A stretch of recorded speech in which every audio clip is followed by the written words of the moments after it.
तो वहाँ पर कुछ अधिकारी, प्रशासनिक अधिकारी सत्ता के दबाव में कहो या ये कहो वो शायद खुद कैंडिडेट बन रहे थे अपने आप में, उन्होंने हमारे कैंडिडेट को और प्रस्तावकों को वहाँ रोककर अंदर जाने से मना करा। एक समाज पूर्व जिला अध्यक्ष फिरोज खां कह चुके हैं कि युवा उम्मीदवार होना चाहिए।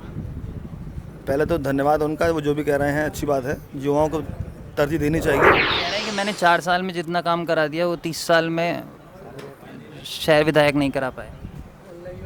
देखिए वो ये भूल रहे हैं शायद कि उनको जिनके बारे में वो कह रहे हैं उन्होंने ही उन्हें जाने चेयरमैन बनाया है और जनता के साथ मिलकर हमने उन्हें चेयरमैन बनाया था।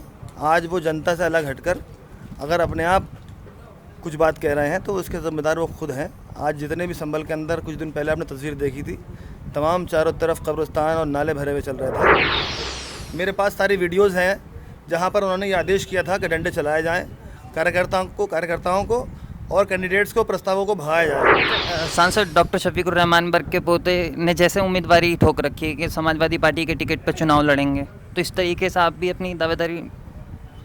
देखिए मैं ठोकता नहीं हूँ, वो क्या ठोकते हैं क्या नहीं ठोकते हैं वो जाने। मैं काम करता हूँ और काम करने वाले को जनता पसंद करती है, जिसे जनता आवाज़ देगी चुनाव वही लड़ेगा। नहीं, काम तो वो भी कर रहे हैं, लगातार गाँवों में वो वोटरों को साधने के लिए लगातार जा रहे हैं। और वो मेरी उनसे बात भी हुई, उन्होंने कहा मैं चुनाव लड़ूंगा संभल विधानसभा सीट पर और मुझे इस बार समाजवादी पार्टी का टिकट होना तय है। देखिए आपकी मुझसे क्या बात हुई है ये वो जाने और आप जाने।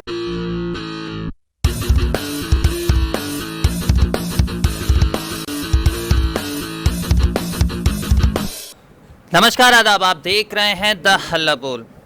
उत्तर प्रदेश में अगले साल विधानसभा चुनाव होने वाले हैं, जिसको लेकर सियासी सरगर्मी बढ़ने लगी है। एक तरफ प्रशासन को लेकर भी सियासी सरगर्मी बढ़ने लगी है, क्योंकि नामांकन के दौरान समाजवादी पार्टी और प्रशासन के बीच तनातनी देखने को मिल रही है। इसी का एक नज़ारा संभल ब्लॉक प्रमुख के नामांकन में भी देखने को मिला, जहां से मौजूदा विधायक नवाब इकबाल महमूद के बेटे व समाजवादी पार्टी के कद्दावर नेता सुहेल इकबाल की प्रशासन से जमकर नोकझोंक हुई। इसी पर आज बात करने के लिए मेरे साथ मौजूद है समाजवादी पार्टी के नेता सुहेल इकबाल। सुहेल साहब, पहला सवाल मेरा यही है कि प्रशासन से आपकी नोकझोंक हुई तो इसकी क्या वजह रही? देखिए परसों हमारा नामांकन था। हमारे कैंडिडेट और उनके साथ उनके प्रस्तावक जो मेंबर होते हैं वो जा रहे थे अपने नामांकन कराने के लिए। हम लोग भी उनके साथ, चूँकि वो पार्टी के प्रत्याशी हैं हमारे, उनके साथ गए थे हम लोग। और वहाँ जाने के बाद जहाँ पर नामांकन होता है ब्लॉक में, वहाँ पर जब हम लोग पहुँचते हैं तो वहाँ पर कुछ अधिकारी, प्रशासनिक अधिकारी सत्ता के दबाव में कहो या ये कहो वो शायद खुद कैंडिडेट बन रहे थे अपने आप में, उन्होंने हमारे कैंडिडेट को और प्रस्तावकों को वहाँ रोककर अंदर जाने से मना करा और उसके अंदर विलम्ब करा, जबकि इतनी गर्मी हो रही थी वहाँ पर कि वहाँ पर खड़ा हो पाना मुश्किल था। जब वहाँ पर ज़्यादा देर लगी तो हम लोग भी वहाँ पहुँचे। वहाँ जाकर हमने उनसे कहा कि इन लोगों को अंदर जाने क्यों नहीं दिया जा रहा है। तो वहाँ खड़े अधिकारियों ने कहा कि हम देखेंगे अंदर कौन जाएगा कौन नहीं जाएगा, और उसके बाद उन्होंने वहाँ पर खड़े लोगों के ऊपर लाठीचार्ज करने के लिए हमारे सामने ही आदेश करा। हमारे सामने ही आदेश करने पर वहाँ की पुलिस जो है, हमारे साथ जो लोग खड़े थे हमारे कैंप के आसपास, वहाँ पे लोगों को जाके डंडा मारने लगी, फटकारने लगी। आपने सब वीडियोस देखे होंगे, मेरे पास सारी वीडियोस हैं जहाँ पर उन्होंने ये आदेश किया था कि डंडे चलाए जाएँ, कार्यकर्ताओं को और कैंडिडेट्स को, प्रस्तावों को भगाया जाए। उनकी चाहत ये थी कि नामांकन हमारा ना हो सके, और बीजेपी जिसके पास नंबर्स नहीं थे आज का चुनाव सामना करने के लिए, वो चाहते ये थे कि निर्विरोध वहाँ पर उनका नामांकन हो जाए, हमारा लोगों का नामांकन ना हो सके, और उसके बाद वहाँ पर डिक्लेयर कर दिया जाए कि सिर्फ बीजेपी का नामांकन हुआ है और उनको निर्विरोध करा दिया जाए। लेकिन समाजवादी पार्टी लगातार पूरे उत्तर प्रदेश में प्रशासन पे इल्ज़ाम लगा रही है, लेकिन बीजेपी कह रही है कि आरोप बिल्कुल बेबुनियाद है। देखिए अगर वो ये नहीं कहेंगे तो क्या कहेंगे? आपके पास नज़ीर है, हमारे पास सारी वीडियोस क्लिपिंग है, और ख़ाली संभल की ही नहीं है, पूरे उत्तर प्रदेश के अंदर आप देख रहे होंगे कि मुख्तलिफ़ जगहों से ख़बरें सोशल मीडिया के माध्यम से आ रही हैं, क्योंकि मीडिया भी जो है सच दिखाने से घबरा रही है। और सोशल मीडिया के ज़रिए आपने देखा होगा कि बहुत सी जगहों पर फाइल करने जा रहे कैंडिडेट्स के कागज़ फाड़ दिए गए, वहाँ जा रही महिलाओं के साथ में बदतमीज़ी करी गई, उन सब की फुटेज आपने देखी है। और ये सब नज़ीरें हैं जो आपके सामने सोशल मीडिया के ज़रिए आती हैं। खाली संभल के अंदर ही नहीं हो रहा है तानाशाही, पूरे उत्तर प्रदेश के अंदर आप देख रहे होंगे। ये बीजेपी चाहती ये है कि उसके अलावा कोई अपनी आवाज़ बुलंद ना कर सके, सच सामने आ ना सके, और जनता का राज जो है वो गुंडों का राज में बदल के रह जाए। अब मेरा सवाल संभल विधानसभा को लेकर है कि 2012 के चुनाव में अखिलेश यादव उम्मीदवार नहीं थे मुख्यमंत्री के, उनको मुख्यमंत्री बना दिया गया मुलायम सिंह यादव को। तो 2022 में ऐसा हो सकता है कि शहर विधायक नवाब इकबाल महमूद साहब चुनाव न लड़ें और आप विधानसभा चुनाव में अपनी दावेदारी कर सकें। देखिए, मैं एक समाज क्योंकि पूर्व जिला अध्यक्ष फिरोज खां कह चुके हैं कि युवा उम्मीदवार होना चाहिए। पहले तो धन्यवाद उनका, वो जो भी कह रहे हैं अच्छी बात है, युवाओं को तरजीह देनी चाहिए। लेकिन मैं एक कार्यकर्ता हूं पार्टी का, मैंने कभी अपने आप में और कभी किसी से इसके बारे में कहा भी नहीं, सोचा भी नहीं है कि मैं कैंडिडेट के रूप में काम करूं। मैं एक पार्टी का कार्यकर्ता हूं, जो आदेश पार्टी का या मेरे विधायक का मेरे लिए आता है, मैं उस पर खड़े होने का और अपनी आवाज़ उठाने का काम करता हूं। किसी कार्यकर्ताओं का उत्पीड़न हमें बर्दाश्त नहीं। हमारी कोशिश रहती है कि समाजवादी पार्टी के अंदर और जनता के अंदर किसी तरीके से कोई उत्पीड़न ना हो सके, और इसी पर हम लोग काम कर भी रहे हैं। अच्छा, सांसद डॉक्टर शफीकुर रहमान बर्ग के पोते ने जैसे उम्मीदवारी ठोक रखी है कि समाजवादी पार्टी के टिकट पर चुनाव लड़ेंगे, तो इस तरीके से आप भी अपनी दावेदारी। देखिए, मैं ठोकता नहीं हूँ, वो क्या ठोकते हैं क्या नहीं ठोकते हैं वो जाने। मैं काम करता हूँ और काम करने वालों को जनता पसंद करती है। जिसे जनता आवाज़ देगी, चुनाव वही लड़ेगा। नहीं, काम तो वो भी कर रहे हैं, लगातार गाँवों में वो वोटरों को साधने के लिए लगातार जा रहे हैं।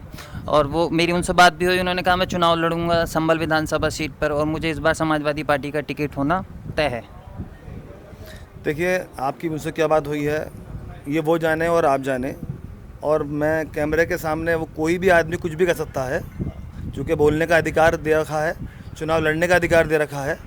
वो चुनाव लड़ें ना, किसने मना करा चुनाव लड़ें। टिकट ना मिले तो आज़ाद लड़ें, आज़ाद ना लें तो किसी पार्टी से लड़ें। चुनाव लड़ने के लिए कोई पाबंदी नहीं है किसी की तरफ से।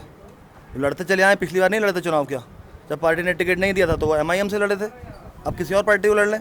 वो तो शुक्र ये मनाइए कि इस वक्त जो है मुख्य मुकाबला जो है वो समाजवादी पार्टी का है और बीजेपी से है, और अगर कोई और ट्रायंगुलर मुकाबला हो रहा तो हो सकता है वहाँ से टिकट ले आए होते और वहाँ की तैयारी कर रहे होते।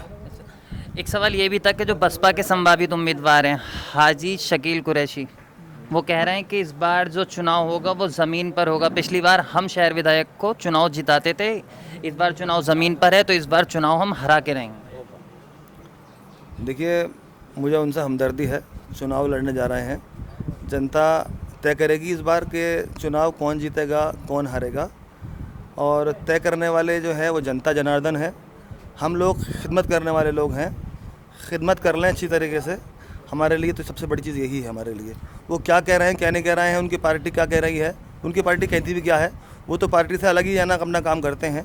पार्टी उनके आगे पहुँचनी लगती है मुझे कभी कभी। वो कह रहे हैं कि मैंने 4 साल में जितना काम करा दिया वो 30 साल में शहर विधायक नहीं करा पाए। देखिए, वो ये भूल रहे हैं शायद कि उनको जिनके बारे में वो कह रहे हैं उन्होंने ही उन्हें जाने चेयरमैन बनाया है, और जनता के साथ मिलकर हमने उन्हें चेयरमैन बनाया था। आज वो जनता से अलग हटकर अगर अपने आप कुछ बात कह रहे हैं तो उसके ज़िम्मेदार वो खुद हैं। आज जितने भी संभल के अंदर कुछ दिन पहले आपने तस्वीर देखी थी, तमाम चारों तरफ कब्रिस्तान और नाले भरे हुए चल रहे थे। ये नगर पालिका की जिम्मेदारी होती है कि शहर के अंदर और साफ़ सफाई का इंतज़ाम करना, लाइट का इंतज़ाम करना उनकी खुद की जिम्मेदारी है, और उसको करने का काम अगर नगर पालिका कर रही है तो कोई एहसान नहीं कर रही है, लेकिन वो काम हो नहीं सका। अच्छा, मेरा आखिरी सवाल था, अगर अखिलेश यादव आपको कहते हैं कि आप चुनाव लड़ें संभल विधानसभा सीट पे, तो तैयार हैं आप पूरी तरीके से? मैं सवाल समझा नहीं आपका। अगर अखिलेश यादव आपसे कहें कि आप युवा हैं, संभल विधानसभा सीट पर आप चुनाव लड़ें, तो आप तैयार हैं उसके लिए? देखिए, हमारी पार्टी के अध्यक्ष हैं और जो निर्देश उन्हें हमारे लिए आएगा उस पर पूरी तरीके से काम किया जाएगा, और जो भी निर्देश आता है हम उनके लिए काम करते भी हैं। यही हमारे लिए बड़ी बात है कि अब नेताजी का निर्देश आया है, उन पर काम करना है। चलिए, बहुत बहुत शुक्रिया हमसे। बहुत शुक्रिया। ये ले लूँ? हाँ। ये थे संभल से समाजवादी पार्टी के नेता सुहेल इकबाल, जिनका ब्लॉक प्रमुख नामांकन के दौरान प्रशासन के साथ जमकर बवाल हुआ था। कैमरामैन ऋषभ के साथ मोहम्मद आमिर, द हल्ला बोल। अगर आपने अभी तक चैनल को सब्सक्राइब नहीं किया है तो प्लीज सब्सक्राइब कीजिए और ताज़ा अपडेट पाने के लिए बेल आइकन को दबाना ना भूलें।